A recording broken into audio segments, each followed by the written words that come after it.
दोस्तों drama serial ज़हर ज़िंदगीअ जे ईंदड़ क़िस्त में छा रईस गफ़ार ख़ान अहमद खे पंहिंजे ओताक मां कढे छॾींदो? छा ओठो वारिस खे मारींदो या वारिस ओठे खे मारींदो?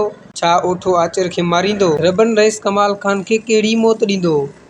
गुलाम इन्ही दुश्मनीअ मां कहिड़ो फ़ाइदो वठंदो? दोस्तों तफ़सीली ॻाल्हि ॿुधण खां पहिरियां अगर तव्हां दोस्त असांजे यूट्यूब चैनल ते नवां आहियो त असांजे यूट्यूब चैनल MJ ऑफिशियल खे सब्सक्राइब करे बेल आइकन जे बटन खे ऑल ते सेट करे छॾींदा।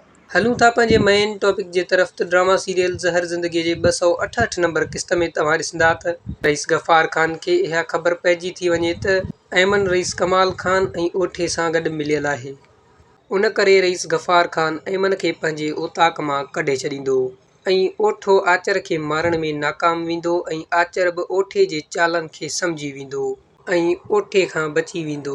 ओठो मौक़े जे तलाश में हूंदो ऐं तमामु जल्द मौक़े जो फ़ाइदो वठी वारिस खे मारे छॾींदो। गुलाम इन्हे मौक़े मां घणो फ़ाइदो वठंदो ऐं रईस गफ़ार ख़ान ते हमलो कंदो। उन जो ॾोह रईस कमाल ख़ान जे मथां ईंदो। अरबन पठाणी रईस कमाल ख़ान खे पंहिंजे ओताक ते क़ैद कंदो ऐं हर हिसाब ॻणे वठंदो। दोस्तों ही हुयो असांजो हिकु नंढिड़ो अॼु जो वीडियो। उमेद आहे त असांजो ही नंढिड़ो वीडियो तव्हांखे पसंदि आयो हूंदो।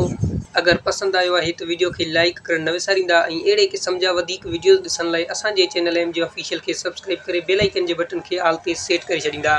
दोस्तों तमामु जल्द मिलंदासीं हिकु नए वीडियो में। तेसिताईं माशाअल्लाह।